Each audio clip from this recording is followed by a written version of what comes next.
Bueno, buenas tardes a todos y todas. Gracias en primer lugar por vuestra asistencia a esta tercera charla de la Escuela de Democracia de la Universidad Pública de Navarra. Es un placer porque siempre lo es, pero hoy especialmente porque por fin nos podemos encontrar presencialmente, por lo menos alguno de nosotros. La Escuela de Democracia arrancó su andadura allá por septiembre-octubre y desde entonces esta creo que es la séptima o la octava charla y han sido todas vía Zoom. Y esta es la primera vez que, bueno, es posible cierta presencialidad, es un híbrido, hay gente que nos está siguiendo vía Zoom y hay algunos que habéis podido venir, lo cual siempre es tremendamente positivo. Hoy nos acompaña Juan Soto Ibars, al que en cierta manera es complicado presentar, porque no es solo una cosa, sino que es muchas. Es novelista, es periodista, es ensayista, además ha escrito literatura infantil, tiene ediciones a su cargo, tiene relatos en antologías, tiene prólogos y tiene teatro. De toda esa obra, la que nos interesa más aquí en la Escuela de Democracia es lógicamente la obra ensayística. Hasta el momento tiene 4 ensayos, Un abuelo rojo y un abuelo facha, en el que de alguna manera entiendo que reivindica lo que se conoce como la tercera España, ¿no? El ensayo postcensura del año 2017, el ensayo Arden las redes, que yo creo que es el más famoso hasta la fecha, y el último, La casa del ahorcado, que de alguna manera es el libro que viene a presentar, en el que aborda el problema de la libertad de expresión en la actualidad y el problema de lo que él llama postcensura, que es un concepto muy interesante, que lo que viene a decir es que frente a la censura tradicional que era impuesta por el poder, por el gobierno, desde arriba frente a los ciudadanos, en el mundo complejo en el que vivimos nos encontramos con una censura horizontal que nos imponen los demás. Es un giro muy interesante, es de lo que va a hablar y, en fin, yo le cedo la palabra ya sin más dilación. Os recuerdo que más o menos hablará durante 45 minutos y después tendremos un turno de palabra para bueno, trasladarle todas las preguntas o todas las cuestiones que consideremos oportunas, tanto desde aquí como vía Zoom. Así que, sin más, muchas gracias por venir a la Escuela de Democracia y cuando quieras. Muchas gracias. Supongo que se oye bien, ¿no? ¿Sí? Vale. Bueno, primero reitero las disculpas por retrasarme 5 minutos, pero no contaba con lo larga que era la universidad. Me ha calculado Google cómo llegar hasta el inicio y esto está al final. De hecho, está al final del pasillo, decíamos, al final del final del final. Así que os pido disculpas y a la vez que os doy esta excusa patética. Vale. Ahora, más que... Vamos a quitarnos de la cabeza lo de la libertad de expresión un momento, porque me gustaría que pensáramos en otro concepto que parece que está cerca, pero que no está tan cerca como podría parecer. Ese concepto es el tabú. Y es el concepto al que yo le he estado dando vueltas durante años para hacer el último libro que ha dicho aquí el amigo Jorge. Y el tabú no tiene que ver con la libertad de expresión, aunque a primera vista lo parezca y a veces esos vasos se unan y hagan cauces comunes. Para pensar en el tabú, tenemos que pensar primero en por qué motivo no tenemos relaciones sexuales con nuestros padres o con nuestros hijos. Es lo primero que tenemos que pensar, ¿no? Porque todas las sociedades occidentales y también todas las sociedades no occidentales, todas las sociedades que entendemos como que llamamos primitivas, las contemporáneas comparten algo que es el tabú del incesto y que de alguna manera los antropólogos han visto como la prohibición primordial, digamos lo que separa a los seres humanos de los animales en el sentido de que empieza a crear lo que se llama cultura. O sea, esa primera prohibición hecha en el nido genera unas reacciones de horror comunes a pueblos que a veces ni siquiera tienen en común el concepto de la familia. Y es muy interesante cómo las sociedades totémicas, donde en vez de padre, madre, abuelo, abuela, en vez de ese árbol genealógico que nosotros acostumbramos a pensar, tienen estirpes totémicas. Entonces, a lo mejor la madre pertenece a un tótem, el hijo al mismo, pero el padre a otro. Y en esas culturas es tabú también el incesto, pese a que no tienen esa forma de la familia que tenemos nosotros. Y es muy interesante pensar por qué una figura simbólica como el tabú aparece en lugares con tan pocas cosas en común. Entonces, ¿por qué empecé a estudiar yo esto del tabú? Porque utilizaba mucho la palabra en los artículos del periódico. Yo sí que estoy muy interesado en la libertad de expresión y escribo muy a menudo sobre los límites que la libertad de expresión se va encontrando en nuestro tiempo, que yo pienso que cada vez son más, ¿no? Pero me di cuenta en un momento dado de que yo no sabía lo que era el tabú. Utilizaba la palabra como la tenemos en la cabeza la gente que no hemos estudiado antropología en general, que es como aquello demasiado embarazoso o problemático como para ser dicho. Yo creo que esa es más o menos la idea que tenemos en la cabeza. Entonces empecé con la antropología buscando en el tabú alguna información que me permitiera verlo desde un ángulo que no fuera el tópico de los artículos y de la libertad de expresión, porque pensaba que el tabú se había convertido en un síntoma de algo. Antes pensaba que el tabú era el problema. Digamos, iba a las polémicas, por ejemplo, las de la corrección política o las de la censura religiosa o típicas anécdotas estas que pasan ahora todo el rato, de que Dani Mateo se suena con una bandera y lo quieren echar del programa. En fin, todo este tipo de polémicas. Intenté alejar de todo ese terreno, digamos, de la actualidad e ir a las fuentes para pensar un poco por qué el tabú estaba proliferando. Ya no me interesaba tanto ver los estragos que puede producir en la libertad de expresión la proliferación de tabúes, sino que me empezaba a preguntar por qué. ¿Por qué está por todas partes, ¿no? ¿Qué es lo que nos está pasando?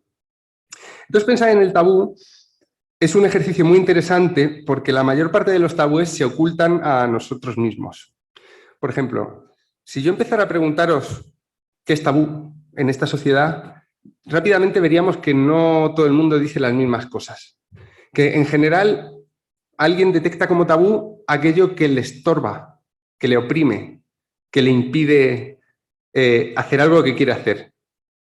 Por ejemplo, yo hice muchas entrevistas a muchas personas y nadie mencionó el tabú del incesto. Cuando yo le decía, ¿qué tabús dirías que hay en la sociedad? Ni una sola persona me dijo el incesto. Y eso me dio que pensar, claro, el incesto es tan tabú que cuando nos preguntan por los tabúes ni siquiera nos viene a la cabeza. No tenemos ni que planteárnoslo. Está eclipsándose a sí mismo. Y así me fui dando cuenta de que muchas otras cosas que son tabú en la sociedad tampoco eran mencionadas. Y no me refiero a cosas políticamente incorrectas, sino a cosas demasiado inquietantes para ser mencionadas o para ser pensadas. Por ejemplo, los mendigos. Los mendigos son la figura más tabú de las ciudades en las que vivimos. Son seres humanos, sí, pero no tienen casa. Son ciudadanos, pero no comparten vecindad porque no tienen acceso a la vivienda. Tienen dinero en las manos, pero no los vemos gastarlo como nosotros, en general. Deben tener un nombre, pero casi nadie lo conoce. E incluso cuando nos producen compasión, sentimos al mismo tiempo una inquietud desagradable. Por eso a veces cuando les damos una moneda evitamos mirarlos a los ojos. No todo el mundo, claro, se puede hacer. Se puede mirar a los ojos al mendigo, pero en general lo que hacemos es evitar el contacto. Y ahí tenemos dos de las claves del tabú. Ya os he dicho que había que dejar de pensar en libertad de expresión, censura, etcétera, porque el tabú nos está arrastrando a un sitio mucho más interesante y que nos va a decir muchas más cosas sobre lo que nos pasa. Una es lo inquietante, podemos decir inquietante o lo ambiguo, y otro es el contacto, el pavor al contacto. Esto en la bibliografía sobre el tabú, que hay muchísima, aunque curiosamente nunca estandarizada. O sea, digamos que la antropología no se ha puesto de acuerdo, no ha hecho un estudio sistemático del tabú, por algún motivo extraño, ¿no? Pero en la bibliografía sobre el tabú nos encontramos que estas dos palabras, ambiguo o inquietante y contacto, aparecen sin parar. Son dos nociones muy poderosas del tabú. Vale. Vamos a pensar, si queréis, en el incesto. Es ambiguo e inquietante.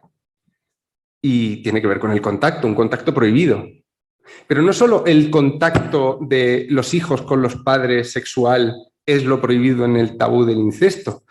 La persona que comete incesto también se vuelve intocable, y ahí tenemos a Edipo, ¿no? que se arranca los ojos cuando descubre lo que lo que ha hecho y sale, marcha de la ciudad, ¿no? Se vuelve intocable. Es muy interesante que en la cultura clásica nuestra esté ese mito, porque lo que han descubierto los antropólogos en sus viajes alrededor del mundo es que, por regla general, las tribus, cuando hay un transgresor del tabú, actúan con ese transgresor de la misma manera.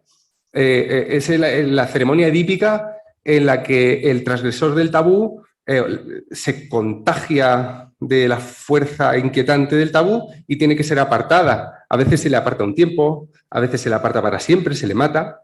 A veces simplemente tiene que hacer unas abluciones, unos ritos para purificarse y volver a la comunidad. Y eso nos está dando una tercera noción muy importante de lo que es el tabú, que es la frontera. El tabú está colocado en las fronteras. Y vamos a pensar otra vez en los mendigos, ¿vale? ¿Dónde viven los mendigos? Viven en el umbral, entre las casas y lo que no son las casas, viven en los portales. Es que vemos que estas figuras simbólicas tienen un poder enorme porque vamos a poder aplicarlas a muchas cosas muy distintas, también a ideas, a palabras.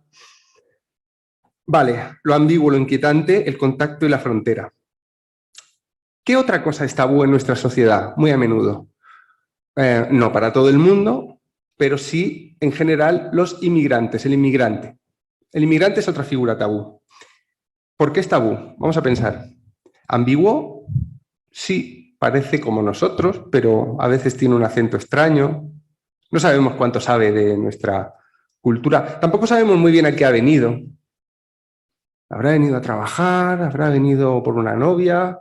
¿Habrá venido a delinquir? ¿Habrá venido a atacarnos? ¿Habrá venido a pedirnos ayuda? Una ayuda que a lo mejor no le queremos dar. Empieza a ser incómodo pensar en esto. ¿Por qué es tabú el inmigrante? Porque ha atravesado una frontera. De nuevo, estamos otra vez, la frontera. Vamos a pensar en otra figura parecida. La persona trans. Y fijaos qué parecido es el trans al inmigrante, porque ha atravesado una frontera prohibida. Nació con un sexo y quiere irse a otro. En ese viaje se carga de tabú.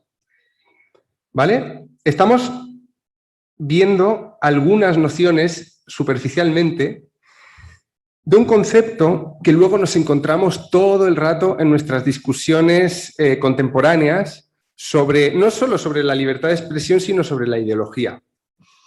Estas figuras simbólicas son muy importantes porque, lejos de referirse solamente, pues eso, a los ejemplos que yo pueda ir poniendo ahora, lo que nos encontramos es que articulan de cierta manera el pensamiento y las zonas de contacto entre realidades diferentes. Y ahora estamos en una sociedad que se caracteriza por eso. Vivimos en la sociedad opuesta al totalitarismo.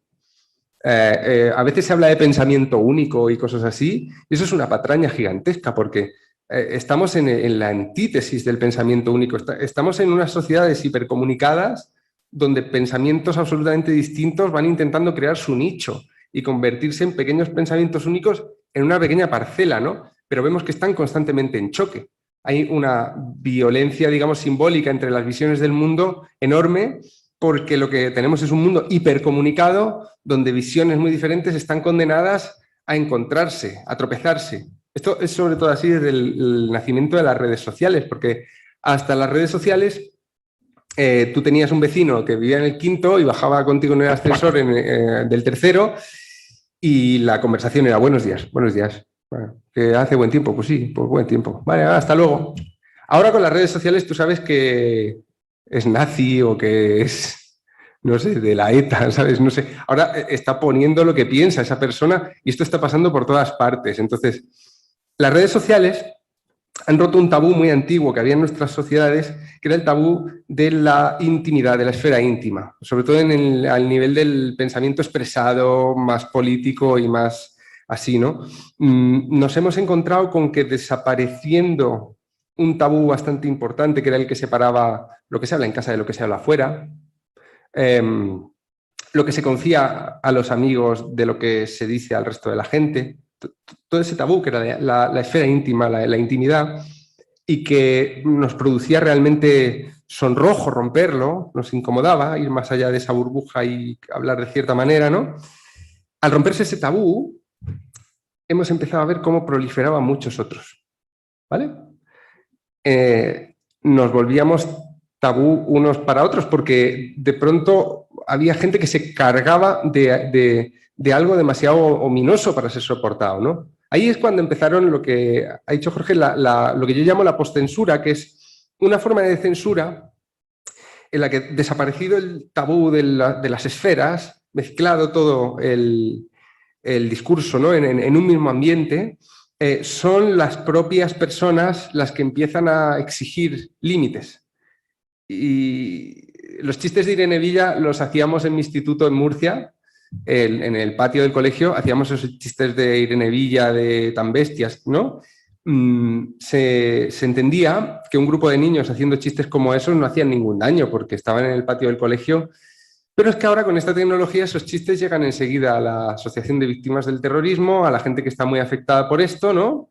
Y esto es parte de las consecuencias de que se hayan derribado las paredes entre las distintas esferas. Ahora estamos compartiendo la misma.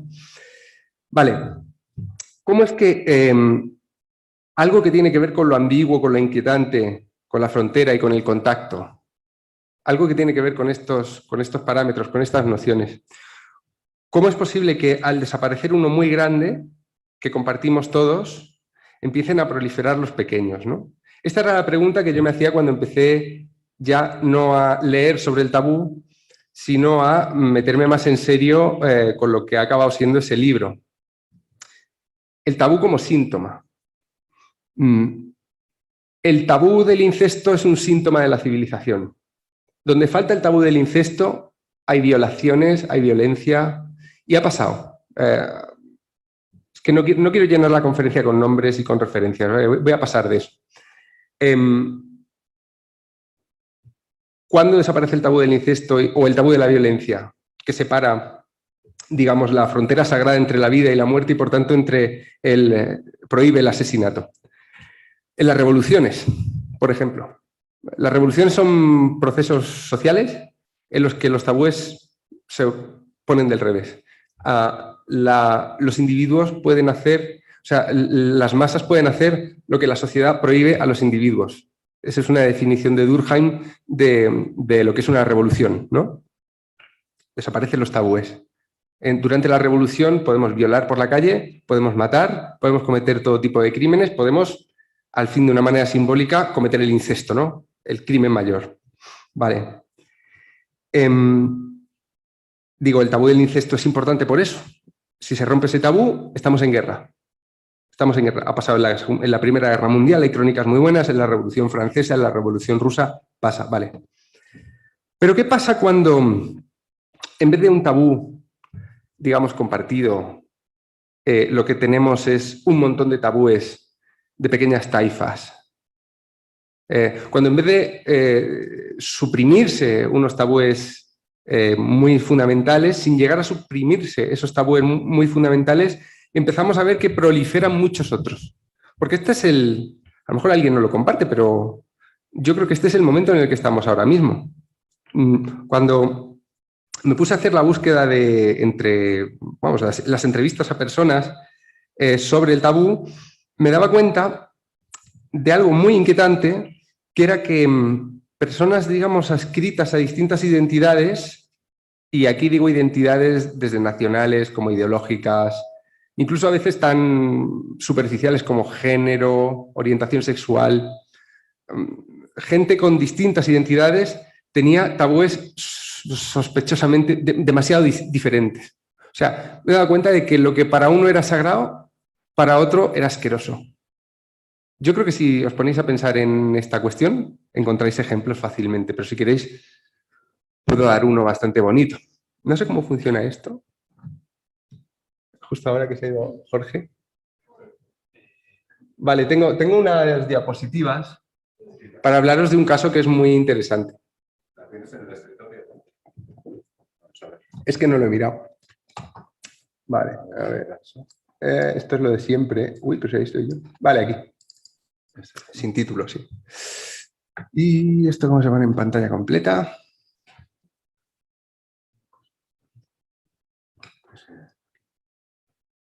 Como se nota que soy de de la generación joven, que manejo las computadoras también. Esto no es pantalla completa, pero nos sirve. Vale. Vamos a ir a un caso particular. Todo esto que estoy diciendo a lo mejor es un poco abstracto, ¿verdad? Vamos a pensar en este caso un poquito. He traído este caso a Pamplona porque es muy polémico en Pamplona. Esto que estáis viendo solo es una tapita.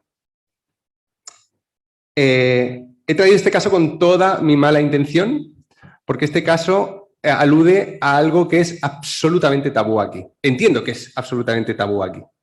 Y me parece interesante porque seguramente a algunas personas de aquí os incomode y eso nos va a permitir pensar un poco más en la implicación real de lo que estoy diciendo y que parece tan abstracto, ¿de acuerdo?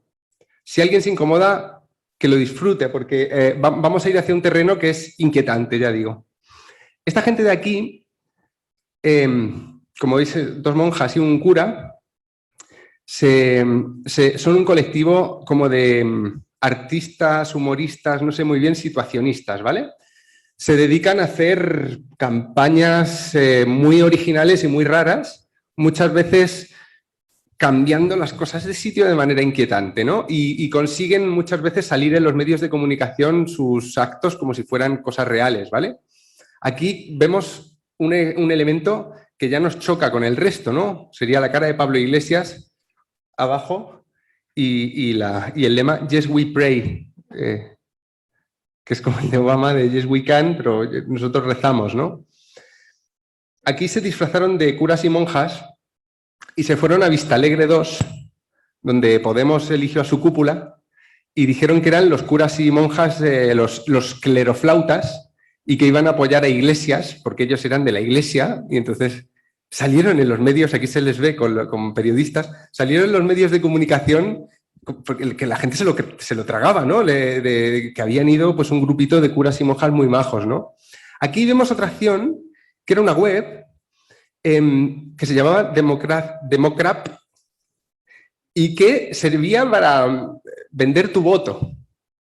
Si no, yo no quiero votar, pues vendo mi voto, me saco un dinerito, ¿no? Y era muy bonita porque tenían un formulario, pero esto la gente se lo tragaba, ¿no? Tú podías poner tu edad, tu provincia y el partido al que ibas a votar y en función de cómo salen luego los escaños te daba el precio de tu voto, ¿no? Entonces había votos que tú podías vender por un precio mucho mayor que otros, ¿no? Era una...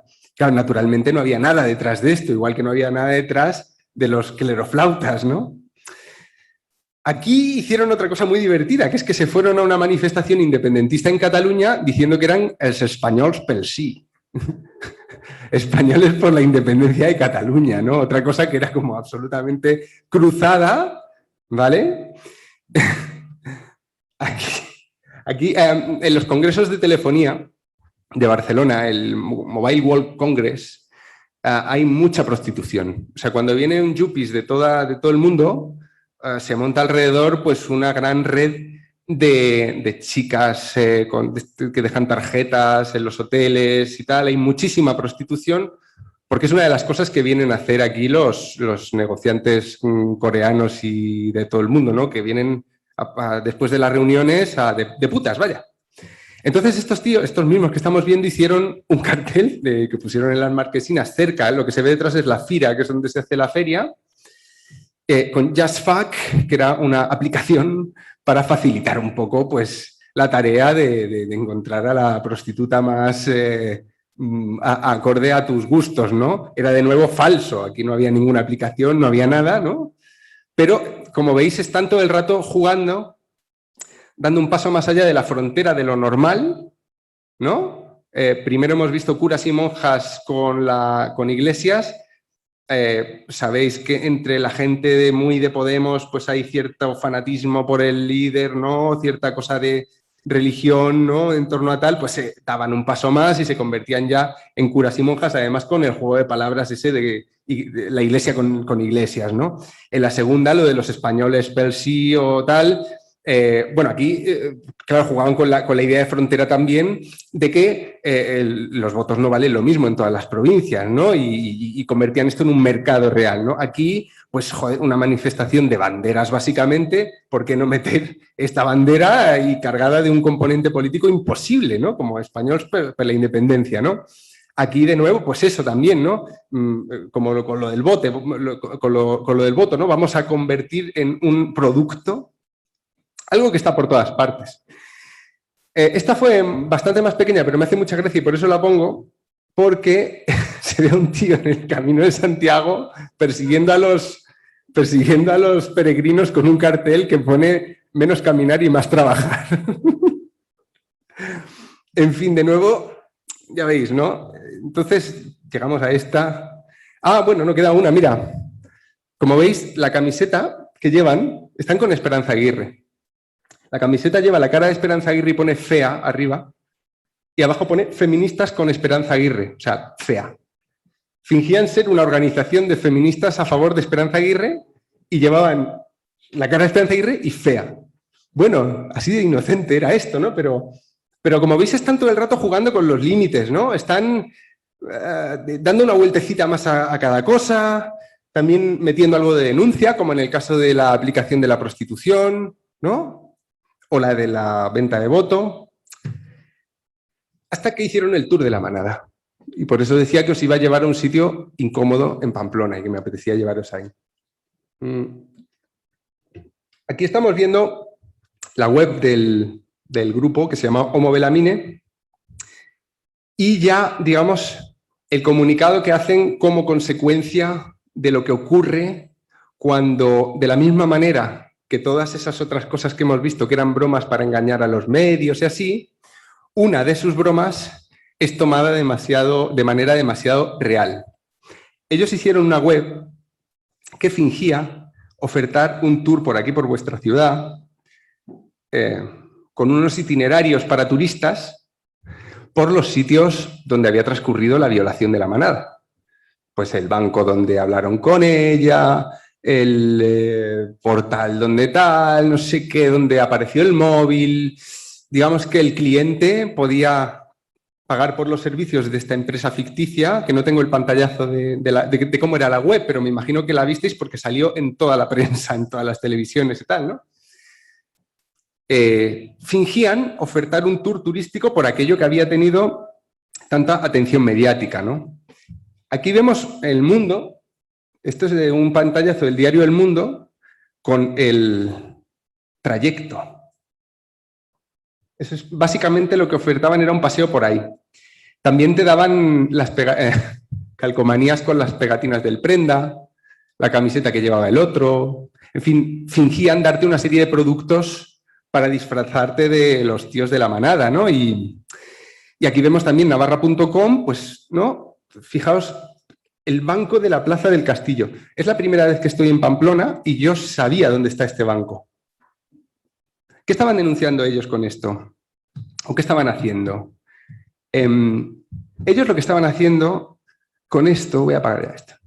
Lo que estaban haciendo con el Tour de la Manada era utilizar toda la información que se había dado en los medios de una manera machacona durante meses, toda esa información morbosa de lo que llevaban puesto todos, dónde en el portal que habían hecho, cómo la habían camelado, que había entrado uno, que había entrado otro. Toda esta información que se dio en toda la tele, en todos los medios, continuamente, ellos la convirtieron en un producto. Y la pregunta que había detrás es, ¿no era ya un producto cuando era información? ¿No está lucrándose Ana Rosa, no está lucrándose Espejo Público, no está lucrándose El Mundo, El País, Mi Periódico, El Confidencial? ¿No estamos todos lucrándonos del despiece, digamos, informativo, de la disección de un caso como este? Pero Homo Belamine no contó con que estaba manejando una materia muy tabú. Y antes he hablado del contagio. Os quería contar este caso, porque es de todos los casos que yo he estudiado, sin caer en casos donde hay un crimen al final de la cadena, claro, en este caso hay un crimen al principio, ¿no? Pero vamos a pensar en esto desde los parámetros que he dicho antes del tabú. Ya veréis qué interesante es. Es muy importante. Ambiguo e inquietante, que es una violación. Respecto al sexo consentido, La violación es una figura ambigua e inquietante. Nos produce miedo, nos produce violencia. Se parece mucho al sexo consentido, pero no está consentido. O sea, maquinalmente, o sea, digamos, el sexo es el sexo, pero hay una frontera, que es el consentimiento, muy clara. Cuando el sexo sucede al otro lado de esa frontera, vamos con las palabras de antes, cuando sucede al otro lado de esa frontera del consentimiento, es un acto tabú. Cambia. Algo muy parecido cambia. De hecho, por eso es tan confuso, y en esta época es tan confuso el tema del consentimiento, ¿no? Porque hay veces que una chica está borracha y después no es del todo, no hace falta forzarla del todo, pero se la está forzando, ¿no? Es muy inquietante, es una frontera muy inquietante, muy inquietante. Tampoco es lo mismo para todo el mundo, cambian, las experiencias cambian, ¿no? Entre personas. A veces en el recuerdo se produce la violación, esto pasa en los casos de pederastia, de pedofilia. Mucha gente descubre que fue violada cuando es adulta. Ha pasado toda la vida con una imagen nebulosa de esto. ¿Cuándo descubre que es violada? Cuando es capaz de poner la frontera en un sitio. Vale, frontera, ambigüedad, inquietud. La violación es tabú. Y qué bien que sea tabú. Al principio he dicho, los tabúes nos mantienen como sociedad. La violación es hija del tabú del incesto. ¿Por qué? Porque estamos hablando de un abuso de poder. Y el incesto, salvo que el hijo lo cometa con sus padres porque, no sé, es muy raro, ¿no? Pero el incesto normalmente se entiende que se comete, es el abuso infantil, ¿no? En nuestra sociedad, ¿no? Los padres que hacen cosas con sus hijos y así, ¿no? O también por eso los padres de la iglesia, los curas que hacen cosas con los monaguillos. No estamos saliendo del tabú del incesto. Bueno, pues la violación es un escalón más por debajo, pero se parece mucho, porque hay uno fuerte y hay una débil. Por eso ahora se considera que es abuso también algo que hasta hace no mucho no se consideraba abuso, que eran relaciones no del todo forzadas, pero con una diferencia de poder en el trabajo, en la universidad, ¿no? Ahora eso empieza a cargarse de tabú. Antes no lo estaba. Antes el tabú a lo mejor estaba mucho más en la mujer que quería denunciar. Nadie le hacía ni puto caso, ¿no? Vale. Tenemos ya, no sé si me seguís, ¿por qué la violación es tabú? Vale. La violación de la manada es tabú por 5, porque es una cosa tan atroz, tal y como nos lo cuentan, es una cosa tan atroz que el horror que produce, el tabú siempre produce una mezcla de horror y atracción. Y con el caso de la manada se ve muy bien, porque producía horror, pero subía la audiencia cada vez que lo sacaban en Ana Rosa. Las audiencias eran tan grandes como cuando el niño ese se cayó al pozo y empezaron a excavarlo todo, ¿no? Lo que nos produce horror al mismo tiempo nos produce atracción. Por eso, cuando pasamos por al lado de un accidente de coche y vemos sangre, el pie se levanta del acelerador un poquito. Se levanta un poquito. Miramos. Horror, atracción. Vale, pues la violación de la manada es exactamente eso. Produjo el horror y la atracción simultáneas y no mezcladas de España. Pero quedaba otra palabra, que es el contagio. Vale. Mirad esto qué bonito es. Bueno, bonito en un sentido retórico. Y esos 5 tíos cometen un acto tabú, absolutamente tabú. Y el tabú, que es el acto, se contagia a los tíos. Esos tíos se vuelven tan intocables como el acto, ¿vale? Lo intocable, el tabú, se acaba de contagiar. Es como una enfermedad venérea. Se contagia a los tíos. Esos tíos se convierten en algo demoníaco, pero de nuevo, producen atracción y repulsión al mismo tiempo, porque queremos verlos en la tele.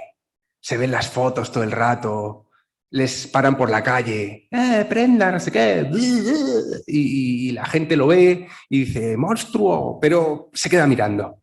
Vale. El tabú acaba de contagiar a los violadores. Si os acordáis, cuando este caso estaba en marcha, había un abogado que era el abogado de los de la manada. ¿Os acordáis? Que me muero de seco, me he corrido tanto. Había un abogado que era el abogado de los de la manada. Y os acordaréis que también era un personaje que se hizo muy famoso, que daba mucho asco a mucha gente y que también hacía subir la audiencia, le llevaban todo el rato a los programas, ¿no? Y también se contagió del tabú. Estuvo demasiado cerca y por contagio se acabó, digamos, cargando él mismo de tabú. Este hombre ahora tiene problemas para encontrar casos. Es como cuando un actor hace un papel y se encasilla. Bueno, pues esto, el tabú se contagia. Quien se hubiera atrevido, no sé si alguien lo hizo, pero si alguien se hubiera atrevido a defender en la prensa a los de la manada, no digo a decir antes de que hubiera condena, puede que sean inocentes, que eso se podía decir más o menos. Bueno, no era muy recomendable a lo mejor. Digo, una vez que estaban condenados, nadie se atrevió a decir son unos machotes y ole por ellos, nadie, ¿no? En ningún sitio. Pero si alguien lo hubiera dicho, es fácil pensar que el tabú también le hubiera contagiado a él y se hubiera convertido en una figura odiosa, ¿no? Para mucha gente, ¿vale? Homo Belamine, el grupo, los que hicieron el tour de la manada, no tuvieron en cuenta que el material que estaban manejando no era como el de otras veces. Y ellos han tocado temas tabú, lo de la prostitución en el Mobile World Congress es tabú, una bandera de España en una manifestación independentista, os imagináis que también, pero no habían tocado una materia tan sumamente radiactiva como esta. No todos los tabúes tienen la misma fuerza, y el tabú del incesto es el que más irradia a los demás. Cuando ellos hicieron el tour de la manada, la prensa contó que había un empresario sin escrúpulos que había hecho un tour para lucrarse con el dolor de la pobre víctima de la manada y para sacar tajada de todo esto. Y cuando ellos sacaron en la web todos los titulares de todos los medios que habían engañado, la fuerza de contagio del tabú ya estaba demasiado pegada a ellos. Ya no se lo podían quitar de encima. Esta historia del Tour de la Manada termina con el cabecilla o de este grupo de gente tan divertida, condenado en el Supremo, o sea, primero por la audiencia aquí por la audiencia provincial o algo así de aquí de Navarra, y después por el Supremo a 18 meses de cárcel y muchos euros de multa, vamos. ¿Por qué traigo este caso? Porque estamos aquí, me parece interesante, me parece que es fácil de pensar aquí y al mismo tiempo más difícil de pensar, más incómodo. Pero es que mientras condenaban al Tour de la Manada, a estos tíos tan graciosos, que al final están usando la libertad de expresión para hacer unas protestas, a veces más fuertes, a veces de más gusto, pero vamos, mientras pasaba todo esto, a Pablo Hasél, el rapero, lo condenaban también por hacer el bestia, por letras así y tweets y tal muy incendiarios y ¿no? de muy mal gusto horroroso, ¿no? ¿Os acordáis de que hubo unas manifestaciones tremendas por la libertad de expresión, entre comillas? Nadie defendió a los de la manada. Perdón, a los del Tour de la Manada, quiero decir, a Homo Belamine. Se llama Homo Belamine el grupo, ¿vale? Nadie defendió a los de Homo Belamine. Mientras que a Pablo Hasél sí. ¿Por qué? Porque el tabú es contagioso. Y la gente lo intuye. Nosotros, cada uno de nosotros, tenemos una especie de detector muy fino para saber dónde está esa mierda radiactiva a la que no hay que acercarse demasiado. No necesitamos que nadie nos diga que no tengamos sexo con nuestros padres. Sabemos que eso es muy radiactivo, que eso te va a contaminar absolutamente, ¿no? No todo el mundo tiene el detector en el mismo sitio, ¿vale? Y ahí es donde nos vamos al problema actual. Con esto voy a acabar. Y pasamos a las preguntas. Mira, llevo 35 minutos. Vale, con esto voy a acabar. Vamos a pensar en otro caso.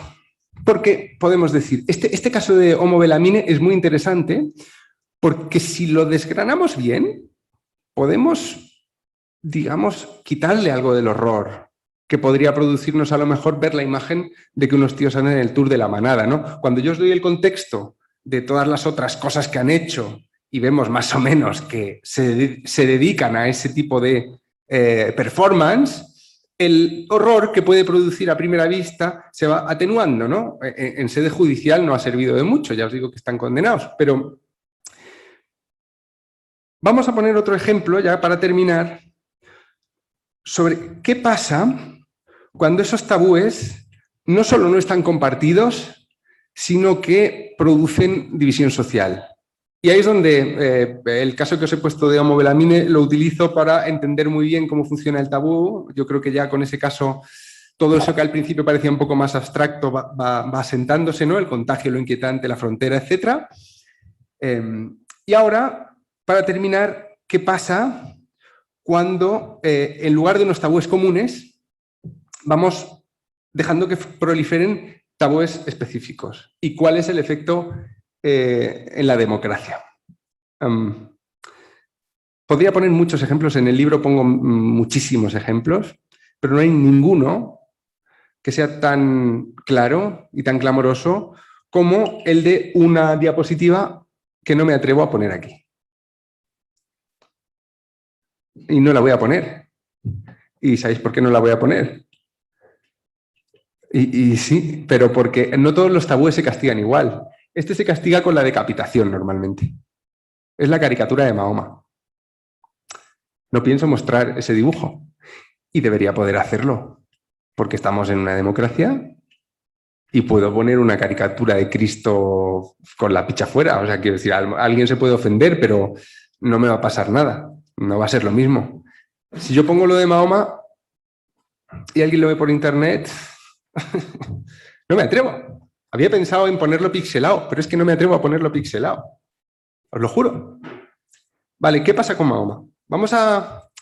Fijaos, van a ir volviendo a salir las palabras que ya hemos dicho.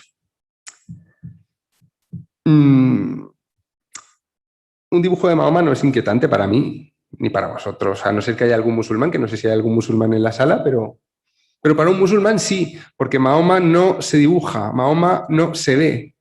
Nunca han visto a Mahoma. Nosotros vemos a Cristo en todas partes, en los crucifijos, y ¿no? Es una figura que sale en los pasos de Semana Santa, que está por todas partes. Mahoma no saben la cara que tiene Mahoma. Porque sobre todo las corrientes salafistas, que son las que son fuertes en el Islam ahora mismo mundial, prohíben de manera categórica cualquier tipo de representación del profeta. Es ambiguo también porque es una figura que es humana. Mahoma no es como Cristo, que es hijo directo de Dios, pero parte de Dios. También fijaos qué ambigüedad es Jesucristo, si lo pensamos, ¿no? ¿Qué es, el padre o el hijo? Parece un incesto en sí mismo. O sea, ¿qué es ese tío, no? Vale, Mahoma no. Mahoma es un profeta, pero ¿tiene poderes o no tiene poderes? ¿Pero va por delante o vamos detrás, no? Es una figura así, ¿no? De frontera, absolutamente. Además era un guerrillero batallador. Y entonces su caricatura, digamos, al convertirse en tabú para el Islam salafista, dado que el Islam salafista vive en nuestra geografía, digamos, en Europa, ¿no? Empieza a ser tabú, digamos, en esas comunidades. Y no hay ningún problema, diríamos, bueno, pues si ellos no pueden dibujar a Mahoma, pues que no lo dibujen, ¿no? ¿Qué problema hay? Tampoco comen cerdo y no hay ningún problema. Es que decir, un tío muy salafista te ve a ti comiendo jamón y no te va a hacer nada.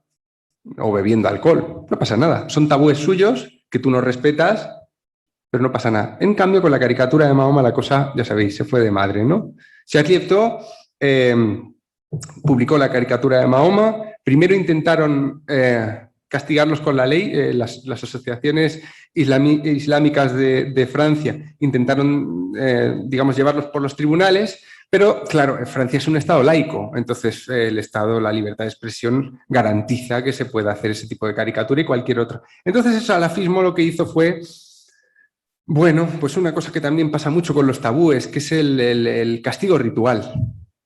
El castigo ritual, la diferencia entre el castigo ritual y el castigo legal es como la diferencia entre la condena a los de la manada y la gente que había insultándoles en la puerta del juzgado.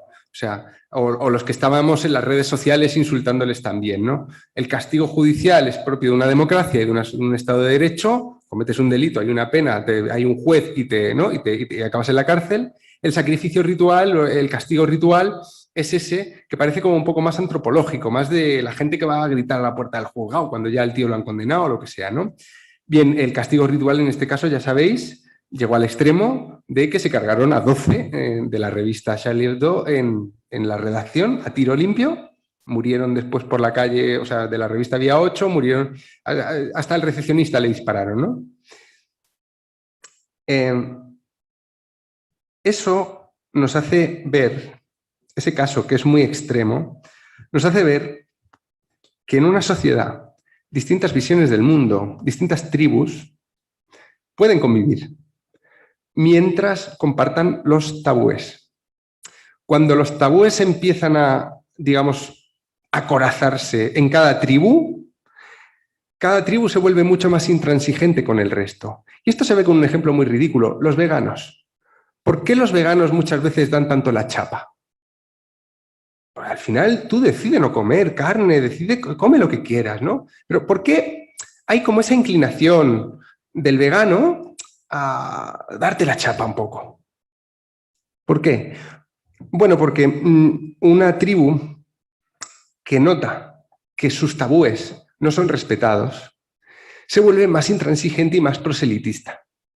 Y esto se ve, es que mira, Charlie Hebdo, caso extremo, veganos, caso tonto, pero feministas radicales y trans están pegados, ¿no? Sabéis que están ahora mismo en guerra las feministas radicales y el movimiento trans, ¿no? En torno a qué es una mujer, ¿no? O quién es mujer y quién no, ¿no? Frontera, inquietante. Otra vez está saliendo lo mismo de siempre, ¿no? Vale. Mi hipótesis, y es con lo que yo quiero cerrar antes de pasaros a vosotros el marrón de preguntaros, de hacer comentarios o lo que queráis, es que este proceso de tribalización no está produciéndose porque la gente se haya vuelto más intransigente, ¿vale?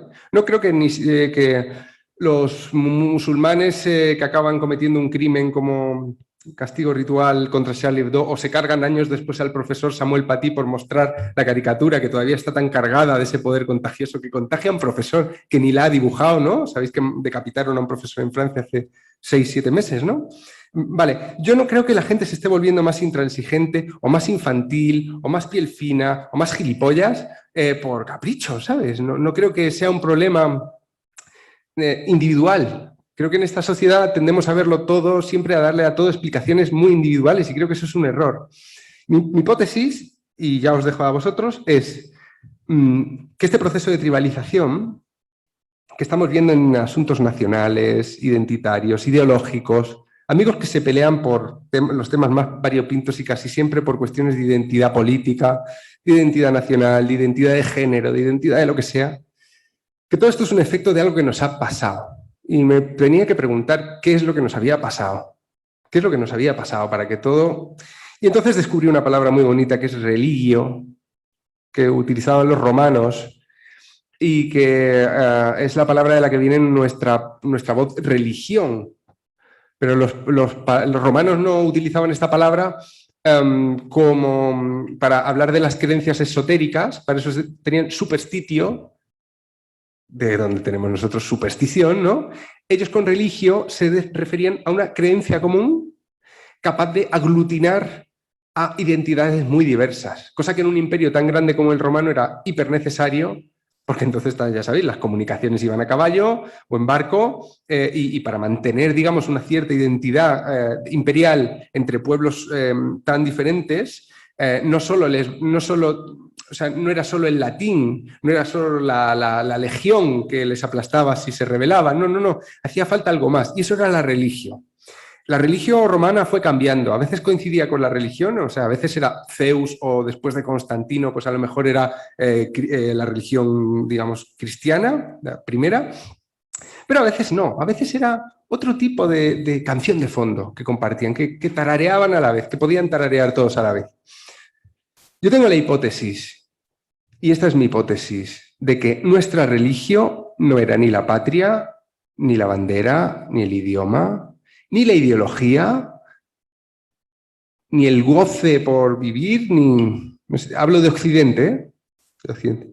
Yo tengo la impresión de que nuestra religión era la creencia común que tenía todo el mundo de que los hijos viven mejor que los padres. Algo tan sencillo como eso. Eso funcionaba en Francia, en Inglaterra, en Estados Unidos, en Grecia, en España. Funcionaba en todas partes. Y durante mucho tiempo era una creencia muy... Y era una creencia por la que no nos podíamos pelear. La podíamos compartir el blanco, el negro, el gay, el hetero, todos. Y vamos viendo que las piezas encajaban en el futuro. Lo que no encaja ahora, había una idea de progreso, ¿vale? En 2008 esa creencia se volatiliza. No creo que después de 2012 mucha gente siga pensando que los hijos viven mejor que los padres. Y no solo aquí en España, es que pasa en Estados Unidos, pasa en Francia, pasa en Inglaterra. ¿Y qué es el proceso que estamos viendo? Por eso decía, el tabú como síntoma. Movimientos tribales que ante la ruptura de la religio, que es el hilo que une a todas las identidades, esa creencia común, pues como un collar al que le cortas el hilo. Cada identidad, cada grupo, cada tribu tira para lo suyo. Y eso lo estamos viendo en muchas manifestaciones de occidentales. Eso lo estamos viendo en el Brexit, en la corrección política, en Cataluña, en las elecciones de Madrid se ha visto. Al final, en fin, lo estamos viendo por todas partes, ¿no? Vale, yo sostengo que el tabú es el síntoma, que desde la observación del tabú podemos ver por lo menos dónde están situándose las tribus.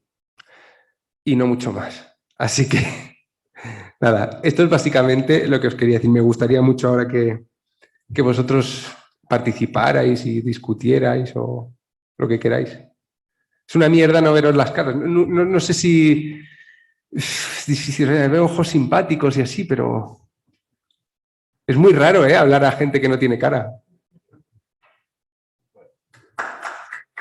Gracias.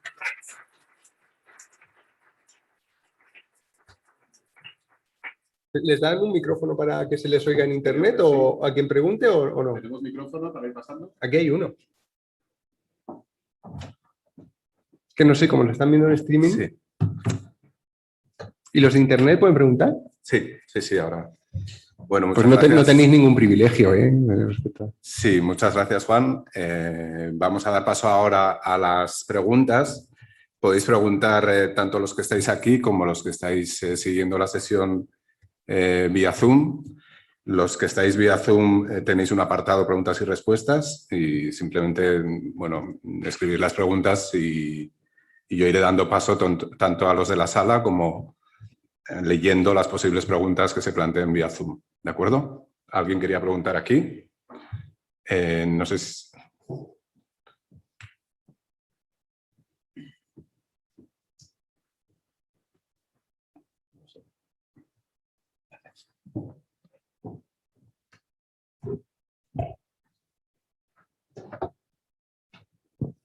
Hola, buenas tardes. Oye, hay un ejemplo en la Biblia, no me acuerdo cuál es el personaje, en el cual las hijas emborrachan al padre para tener descendencia. Eso es un incesto y, sin embargo, en la Biblia lo tratan como muy normal. No me acuerdo cuál es el personaje. ¿Es Lot? Yo diría que sí. No me acuerdo muy bien, ¿eh? Noé, efectivamente, Noé. ¿No es Lot? Lot. Es Lot. No eso, las hijas de Lot, efectivamente. Noé tiene hijos solo, ¿no? Bueno, no sé. Y sin embargo, en la Biblia, yo el recuerdo que tengo de cuando la leí hace mucho tiempo, no hace especial hincapié en contra de ese momento, sino que lo trata como una cosa normal. Es mi recuerdo, ¿eh? Nada más, a ver qué opinabas de eso. Me parece muy interesante. Y voy a poner un ejemplo de un mito contemporáneo, donde también vemos un incesto en nuestra cara y no nos escandaliza. La película Regreso al futuro es una película sobre un hijo y una madre que se enamoran en el pasado. El hijo viaja en la máquina del tiempo a cuando su madre tenía su edad, se encuentran y la madre se lo quiere tirar y se lo intenta tirar. Y eso es una película familiar. Es una película que no es de 18 años ni nada. Es una película simpática, una comedia. Es muy buen ejemplo este que ha dado usted de cómo el tabú más horroroso y más repulsivo pasa a veces por delante de nuestra cara en historias sin producir el escándalo. Y eso me da pie a algo a contar una cosa muy breve, pero que antes no tenía donde encajar. Parece que me ha venido muy bien esta pregunta, porque ahora se está intentando censurar la ficción. Ahora hay mucha gente que quiere censurar la ficción. Tanto los chistes, que es lo típico, como películas, ¿no? Estas polémicas de esta película no representa nuestros valores actuales. Tenemos que... Esa cosa como tan de coger las tijeritas y quitar los besos que hacían en el franquismo. Es una cosa de que ciertas... Vale, yo creo que este ejemplo que ha puesto usted y el que pongo yo de Regreso al futuro es una demostración de por qué esa teoría que dice que la sociedad será mejor si desaparecen ciertas cosas de la ficción está equivocada. La ficción tiene digamos, tiene la facultad de coger la materia tabú, que es ambigua, que nos atrae y nos repele, y quitarle el horror. Por eso, en una sociedad tan poco violenta como la nuestra, donde si ves cualquier persona que le pega a un niño un bofetón en la calle, ya ¿no? te da como, ¿no? O pegarle a un perro, incluso, ¿no? No toleramos la violencia en la calle, no nos gusta. En una sociedad tan poco violenta, tan alérgica a la violencia como esta, nos encanta y consumimos continuamente contenido cultural hiperviolento, películas de tiros, videojuegos de guerra, o sea, ¿por qué? Porque es lo bonito, la ficción tiene ese poder, la ficción lo que hace es, y se ve con el caso, bueno, el caso de la Biblia no vamos a decir tampoco ficción porque es un, ¿no? Pero en el caso de Regreso al Futuro sí se ve, ¿no? Como lo más horrible que es el incesto, contado de determinada manera, es una película para ver con toda la familia, ¿no? Me parece interesante porque la ficción lo que hace es, al tabú que tiene esa ambigüedad, digamos, subsumirle el horror y dejarnos la atracción. Por eso, en la época del Me Too, esto es muy interesante también, en la época del Me Too, mientras el Me Too estaba, digamos, cambiando las reglas sexuales, sobre todo en Estados Unidos, pero también en Europa, en Francia, aquí también, ¿no? Mientras todo este movimiento, digamos, lo petaba entre las mujeres de Occidente, la obra de ficción más leída entre mujeres era 50 sombras de Grey, que cuenta exactamente lo que el Me Too dice que no se puede hacer. Una relación de sumisión, aunque sea voluntaria al principio, pero donde a una tía la ponen, vamos. Y la misma gente lo leía. Y era muy interesante pensar, es que no es contradictorio. Porque el hecho de que odiemos un comportamiento y nos repela un comportamiento no implica que no podamos disfrutarlo en la ficción, ¿no? Me ha gustado mucho esa pregunta porque me ha permitido ir por aquí. Muchas gracias. Hola. Hola. Me ha encantado tu exposición. Mira, el otro día me llegó una de esas cosas que llegan por YouTube o por el Facebook, creo, de un profesor, un historiador, no sé si era alemán o holandés, que hablaba a sus alumnos y estaba hablando del Holocausto.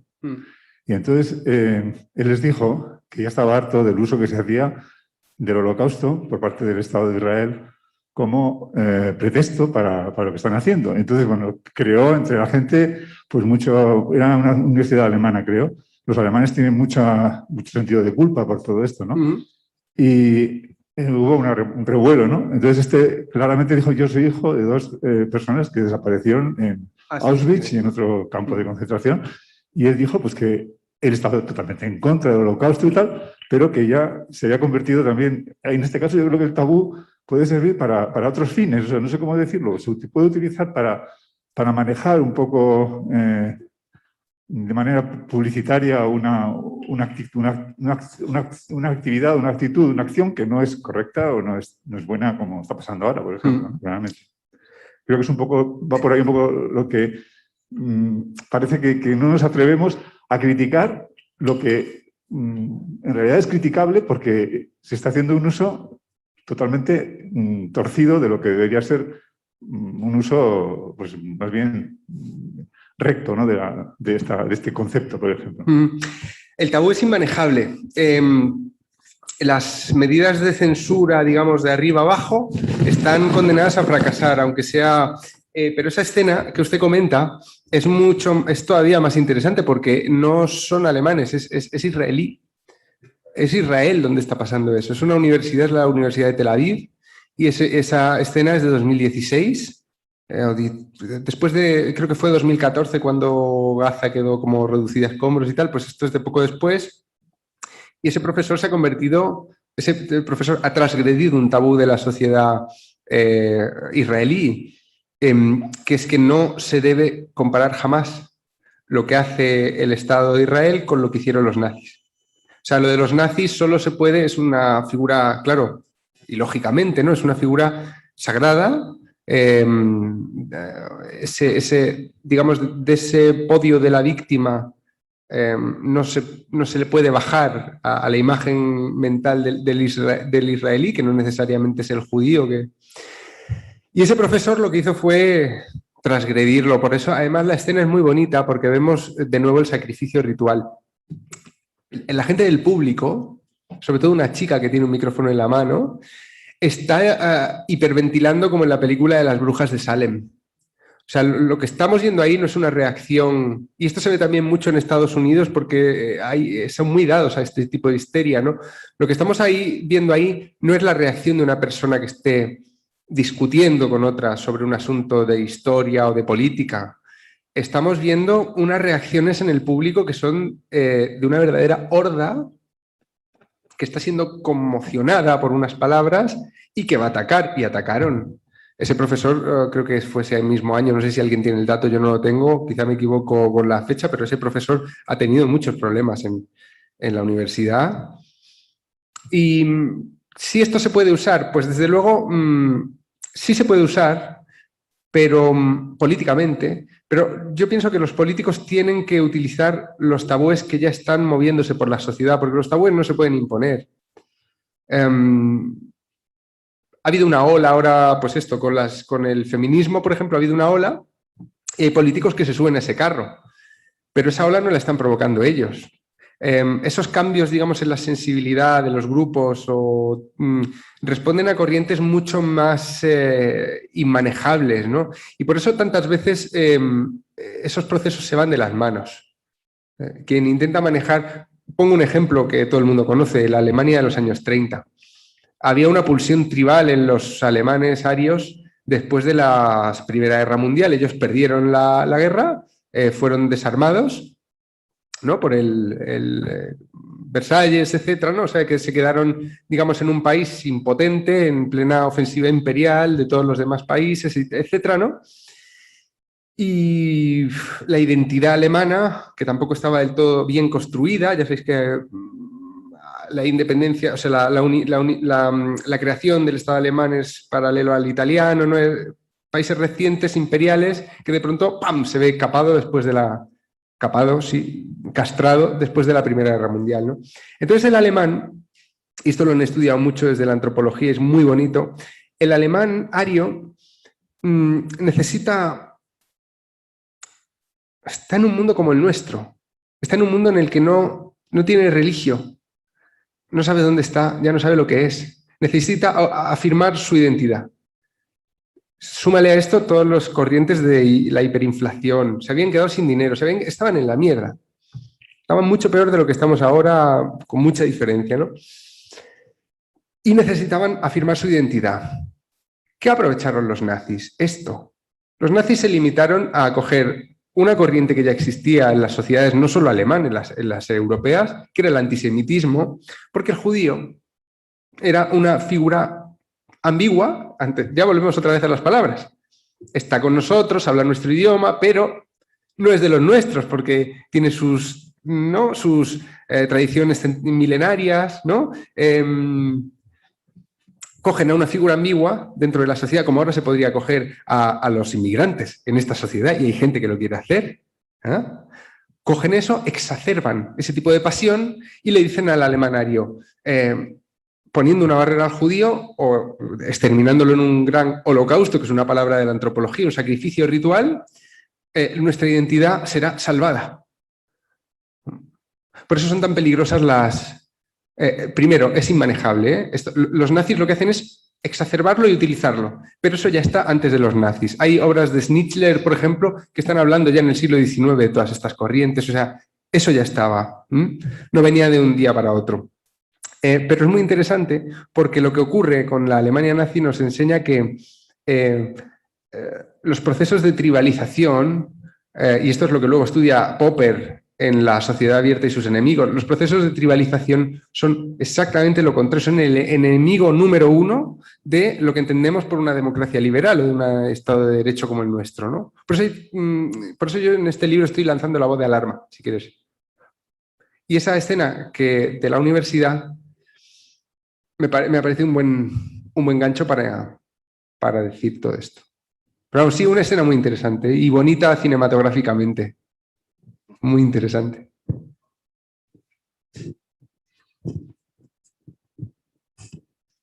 Muchas gracias, me ha gustado mucho tu exposición. Yo quería hacerte una pregunta, porque no sé si he entendido bien tu tesis. Por lo que he entendido, dices que los conflictos identitarios se han exacerbado o se han incrementado en los últimos años con motivo de ese consenso, de esa prosperidad económica y como causa de un poco la crisis de 2008 y entonces, bueno, vemos al otro como una amenaza, entonces esos conflictos identitarios se incrementan. Si he entendido, sí. Este es el marco. Y Válame, esto, sí. Totalmente de acuerdo en que pues, el Brexit, el racismo, todo esto, este odio hacia todos los inmigrantes puede tener que ver con esto, aunque tiene otras raíces también. Pero el auge del feminismo también responde a este marco. Es que el auge del feminismo, claro, es una... No lo veo tan claro. Vale, ¿quieres, o sea, ya? Sí, vale.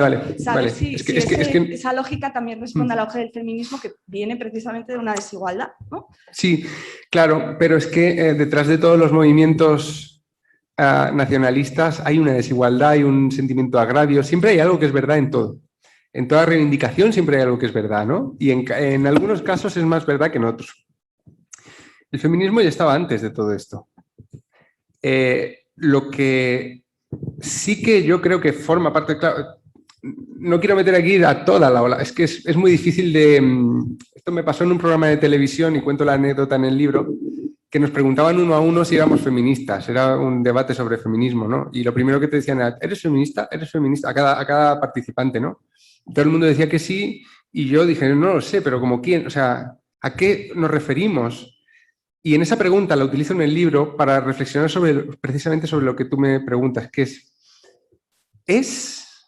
puede ser feminista como ser español, como ser mujer, como ser trans, como ser hombre, como ser gay? Ese verbo, estamos viendo cómo prolifera en cosas que son más bien del estar, del pensar, del sentir. Cuando nos hicieron a todos esa pregunta, nos estaban dando la oportunidad muy generosa por parte de la gente del programa de televisión de pertenecer. Pertenecer a esa tribu, aunque fuera delante de la cámara para quedar bien. Eran muy generosos. Y todo el mundo dijo que sí. Y yo dije, no lo sé. Y cuando dije no lo sé, la presentadora se quedó como estupefacta, porque... Y le dije, pero claro, es que como Clara Campoamor, como Jessa Crispin, como... Empecé a recitar una larga lista de mujeres, de feministas a las que he leído y que la presentadora seguramente no conocía. Entonces yo decía, pero feminista, ¿qué quiere decir? ¿Cómo me haces esa pregunta delante de una cámara? Es un auto de fe. Es un auto de fe. Me estás dando la oportunidad de decir, sí, creo, y salvarme delante del público, ¿no? Yo creo que esa es la cosa que responde a la pregunta. Hay un identitarismo que está presente en el feminismo contemporáneo igual que en todo lo demás, en la lucha antirracista, en el Black Lives Matter, en el transactivismo. Y por eso los trans y las feministas radicales, que son un grupo de las feministas, que no son todas las feministas, ¿no? Pero por eso las feministas radicales, que son las más identitarias, son las del ser mujer de una manera, se enfrentan a los trans. Si te fijas, eso es un combate de frontera entre identidades. Y está producido por algo que es tabú para unos, tabú para otros. Para la feminista radical es tabú lo que para el trans es sagrado y viceversa. La feminista radical no puede soportar, y esto lo sé, vamos, no es una opinión, es que es lo que dicen en los textos, no puede soportar que se desamortice la idea de lo que para ella es ser mujer. Piensan en el borrado de mujeres. Fíjate, todas esas palabras que se usan en el debate, ¿no? En cambio, el transactivismo, lo que no puede soportar es que sea oprimida esa identidad fluctuante que tiene. Por eso consideran a las feministas radicales, a los cis, dicen la gente cis, ¿no? Los que ya están, digamos, en la dualidad de género, ¿no? Como poco menos que dinosaurios. Son peleas por la identidad. Claro, no todo. O sea, el Me Too, si piensas en una nueva moral para las relaciones sexuales, no parece que la identidad tenga mucho que ver. Pero cuando en la manifestación no dejan manifestarse a hombres, son episodios, pero cuando empiezan a pasar todas esas cosas que tienen tan en el centro la identidad, claro que sí, se ve como... y se ven los tabúes. Por eso te he puesto el ejemplo de las transactivistas y feministas radicales, porque se están intentando convertir en tabú las unas a las otras, están intentando borrarse las unas a las otras. Yo creo que se ve muy bien dónde está el tabú por eso, en las peleas de frontera. Y sí, te diría que el feminismo, la lucha de los gays, o sea, muchas causas con las que yo, por ejemplo, simpatizo, están emponzoñadas por el identitarismo. Por eso el identitarismo me parece un problema tan grave, porque se ha infiltrado en aquellos espacios que antes estaban más basados por la discusión, digamos, sobre lo concreto, sobre el problema concreto. Por eso afecta tanto a la izquierda el identitarismo. Por eso la esclerotiza.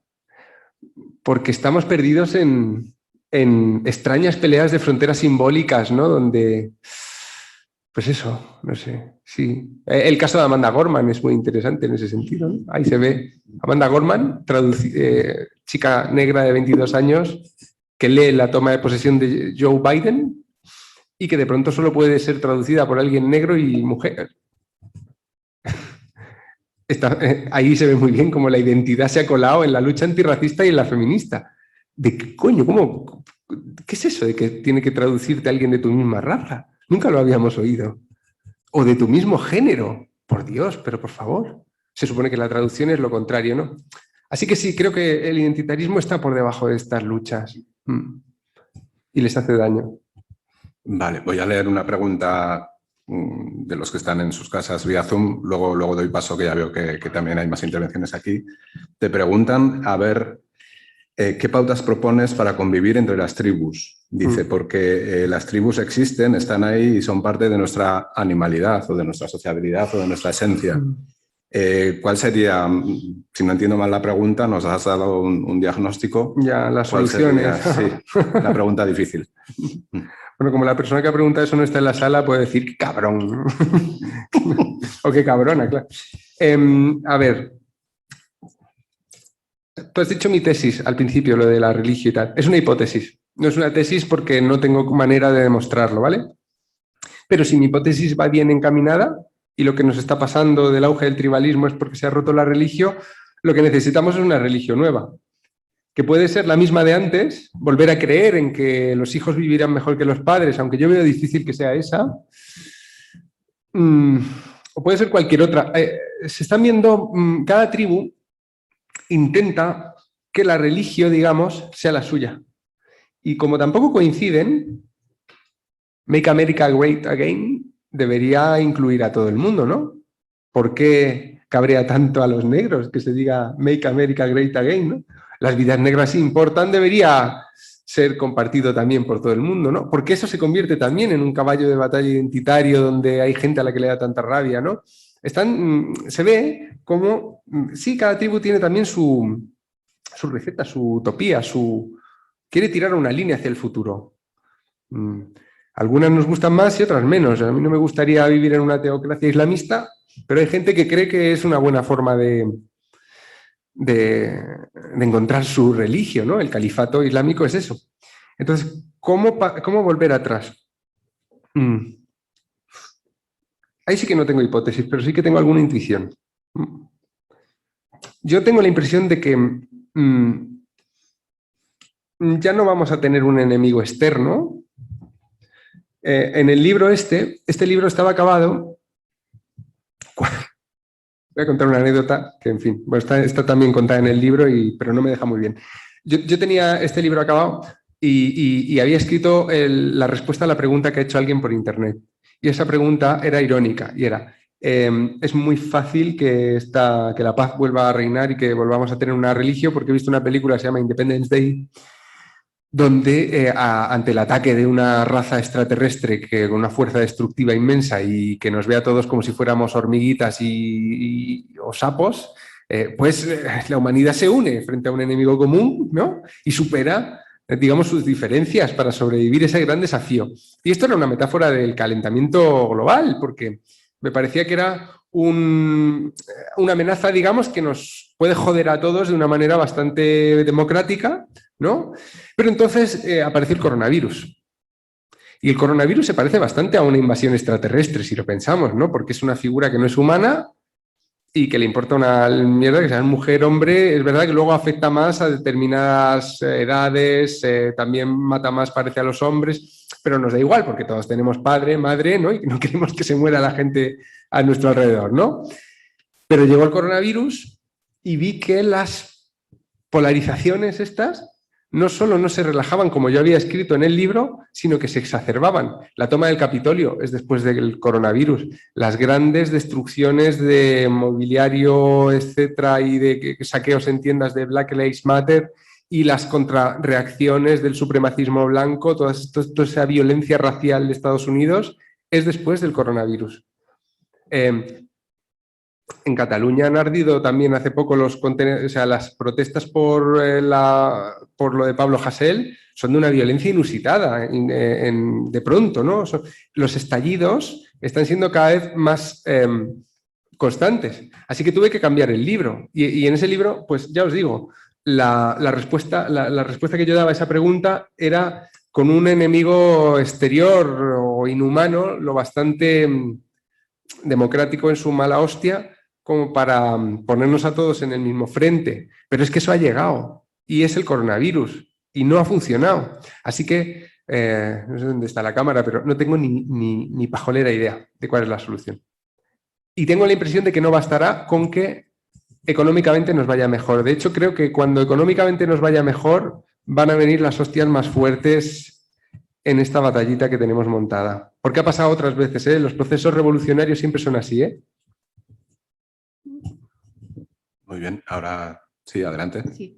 Bueno, mi pregunta no sé si tiene respuesta en sí, pero iba por los tiros de que con los tabús ahora mismo que abanderan cada ideología, siendo tan intocables que no pueden llegar ni siquiera a definirse, ¿no? Que es el género, que es nadie puede decir a nadie que es nada, ¿cómo se puede aspirar a legislar?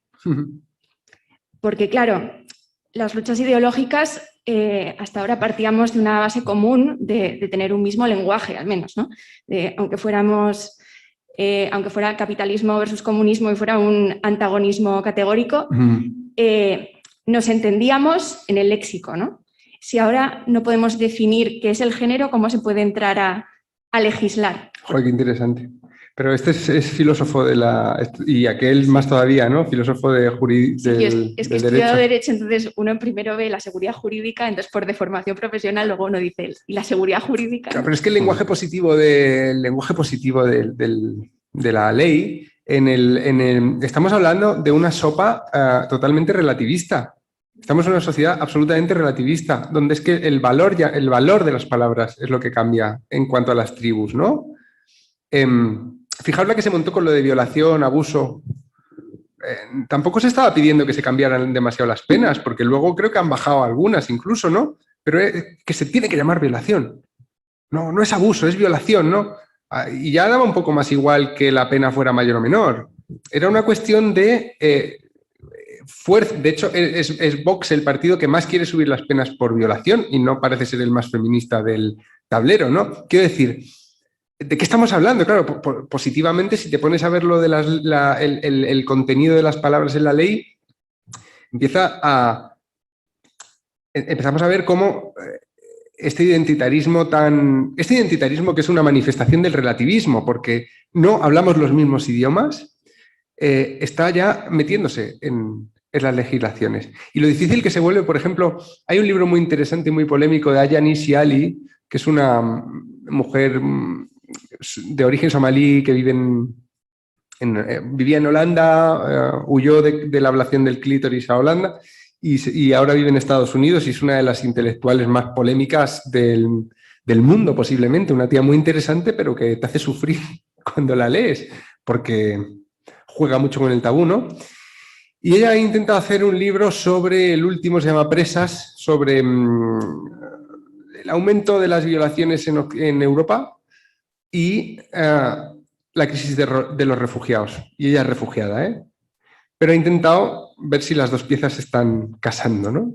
Por eso digo que es un libro que te pone así, porque estás todo el rato que no tenga nada que ver, que no tenga nada que ver. Yo por lo menos. Lo que más le costaba, una de las cosas que más le costaba cuando hacía esta investigación por Europa, era ver qué significaba el delito de abuso en cada sitio sexual, en cada país. No había manera de aclararse. Es imposible. Pero esto seguro que te lo podrían contestar mejor ellos dos, porque son... a mí me da la impresión de que sí que es un problema, porque... Y también el populismo legislativo, ¿no? De que ya no importa tanto que las leyes sean... ¿Oh? No sé qué móvil has- Ha oído comunismo Sí, y sí, ha ya contestado un móvil. A populismo. Sí.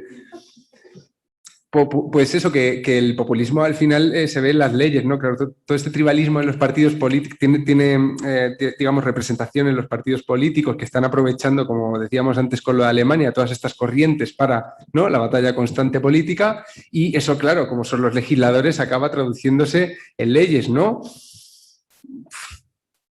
¿Cómo se traduce todo este rollo a las leyes? Pues no hay más que leerlas.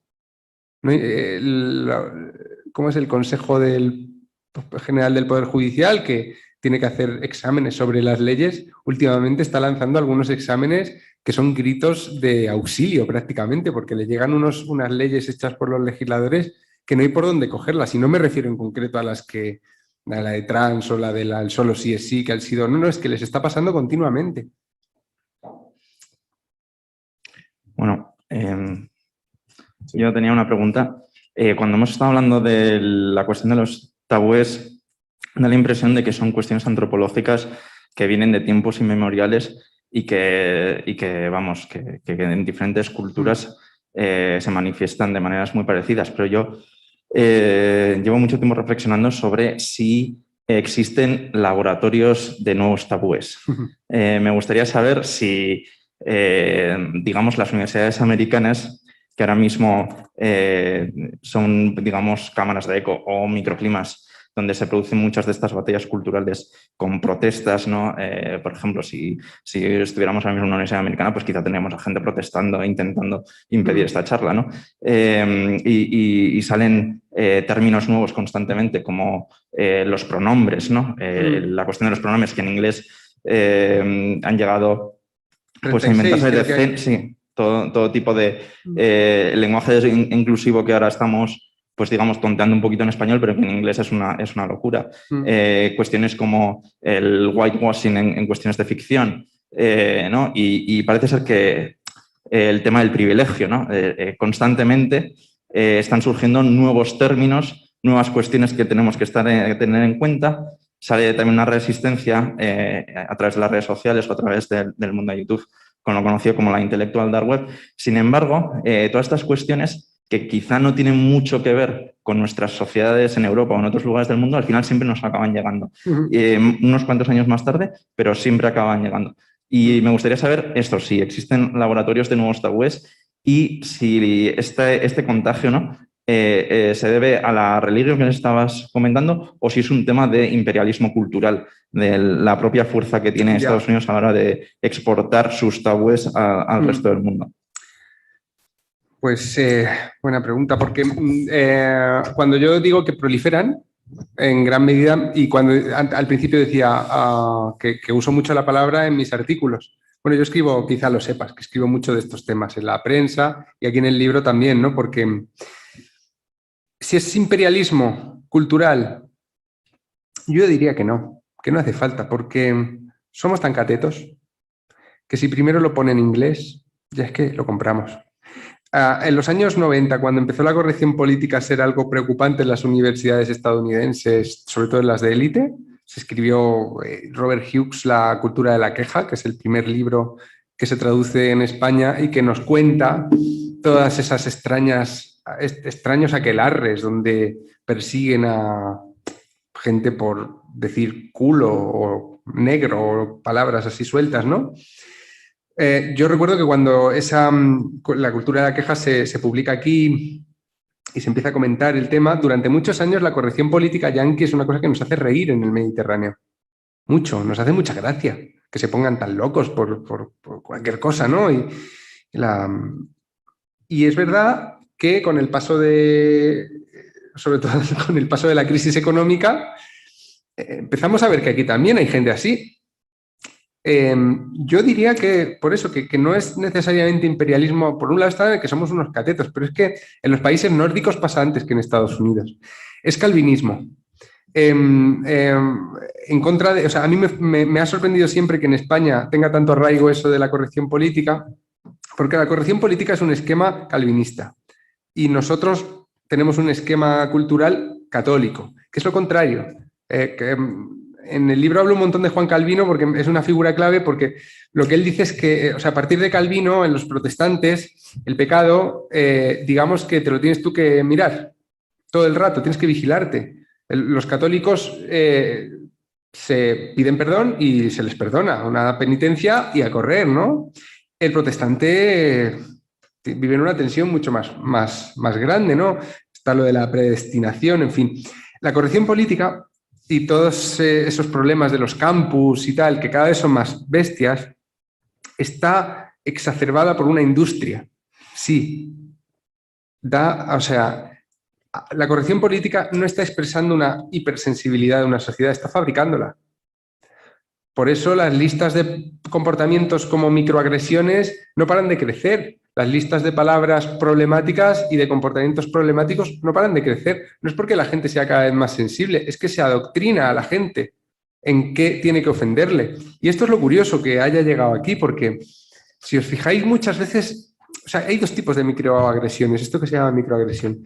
La que mucha gente, si son racistas, pues mucha gente de un color o así, se siente inmediatamente reflejado, y la que mucha gente de un color dice, ¿seguro? Y poco a poco va sintiéndose reflejado. En ese sentido es una industria. Hay medios que se dedican a ello y hay cierta inercia también. Pero eso no son tabúes, o sea, eso nos habla de la proliferación de tabúes de pequeñas tribus más que... Claro, cada tribu tiene sus tabúes. Por eso el lenguaje inclusivo yo lo llamo lenguaje exclusivo, porque al final es un signo de distinción de una determinada tribu que habla de una manera distinta a los demás y se reconocen entre sí, ¿no? Y claro, te lo quieren imponer a lo mejor en una clase o te lo quieren imponer en no sé dónde, pero es difícil que lo consigan porque no se puede, digamos, no tienen tanto poder, solo generan fricciones, guerras con otras tribus.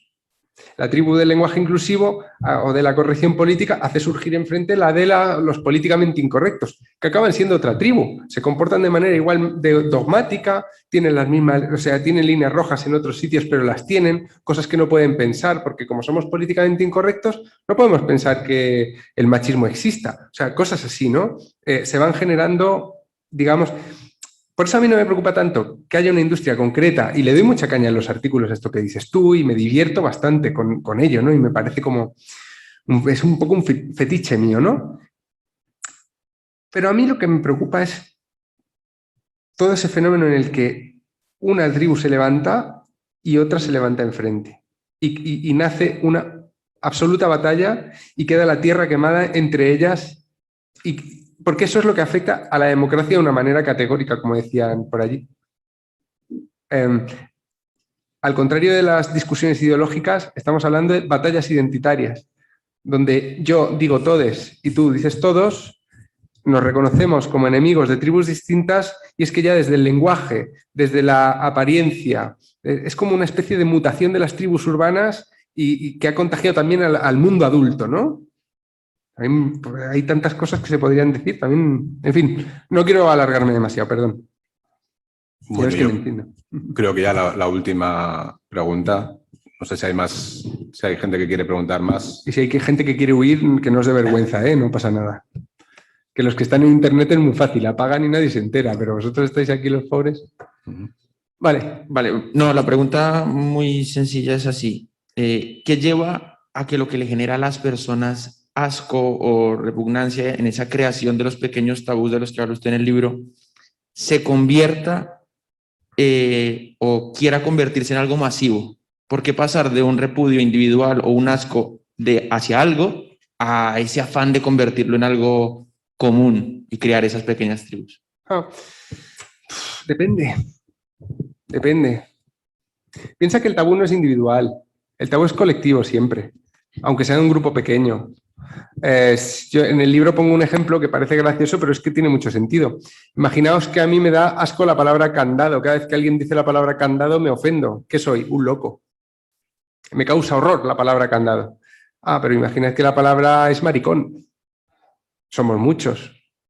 La palabra, o sea, digamos, el tabú no puede ser personal. Si una persona tiene un asco por la palabra candado, está loca, al manicomio, lo que sea. En cambio, hay un montón de gente pues, que la palabra maricón, la palabra en Estados Unidos nigger, etc. Ahí es cuando un tabú verbal. Entonces, cada grupo cree que los demás deben adaptarse a sus tabúes. Sobre todo en el paradigma este tan nefasto de la corrección política, que no es solo de izquierdas, también está la corrección patriótica en la derecha. Pero por eso este paradigma es tan nefasto, porque están dejando... cada tribu intenta imponer los suyos y deja a las otras sin espacio para reacomodarse. Esto se ve, por ejemplo, mucho en los debates del género en España. Los debates más, digamos, de las redes sociales, ¿no? Con lo de cállate pavo, todo esto, ¿no? En plan, no solo tengo mis reivindicaciones, sino que no puedo concebir que tú tengas que reacomodarte en otro sitio. Tienes que obedecer. Y esto pasa con todas las batallas culturales. Te pongo este ejemplo porque ha salido antes, ¿no? Cada grupo intentará imponer sus tabúes al resto y nunca lo conseguirán.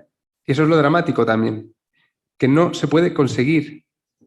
Por lo que he dicho antes, cuando le contestaba a él, una tribu levanta otra enfrente. Ahora hay como una reacción machista ahora. Después desde 2016 que hay toda esta ola feminista, ahora empieza a haber una reacción machista bastante importante y cada vez más desacomplejada. Cosas que antes se decían a lo mejor en voz baja, ahora se gritan en Twitter y obtienen mucho predicamento. Y no me refiero a gente que critica al feminismo, sino machismo de verdad, vaya. Estamos en ese proceso. Así que intentarán imponer, todas las tribus intentarán imponer sus tabúes al resto, pero lo único que conseguiremos será peor democracia, menos espacio para la libertad y sobre todo los miembros de cada tribu serán más controlados por sus tribus, porque no hemos hablado de la herejía, pero también tiene tela.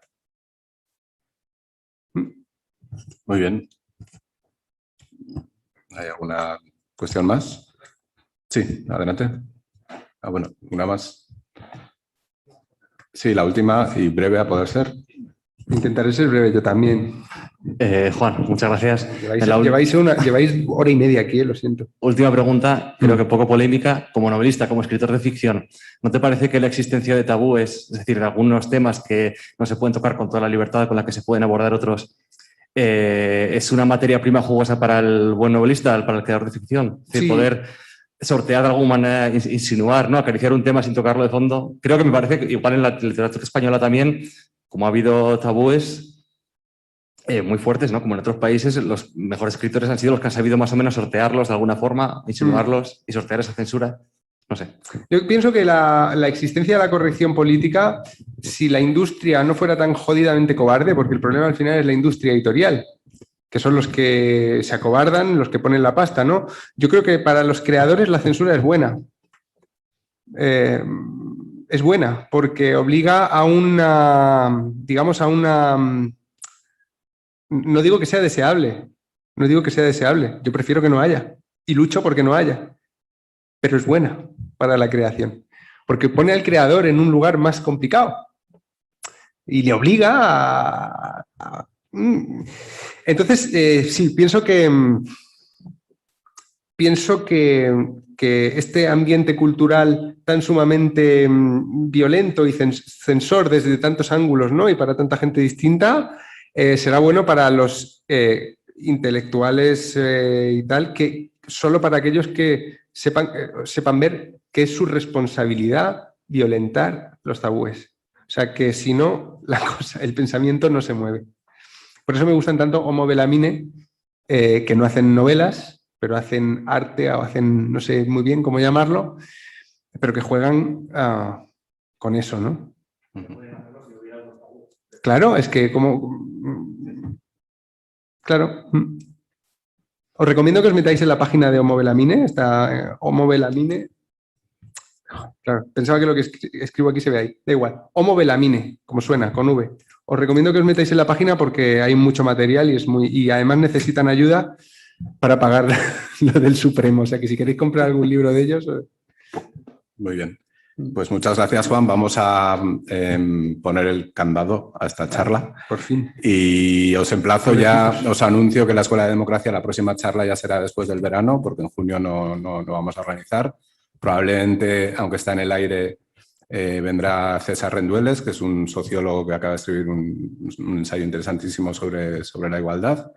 Y en todo caso, sea él o sea otra persona, bueno, reiniciaremos en septiembre y en el nuevo curso la Escuela de Democracia y seguiremos reflexionando en torno a estos conceptos tan importantes. Así que os emplazo a ello y de nuevo muchas gracias, Juan, por la charla. A vosotros.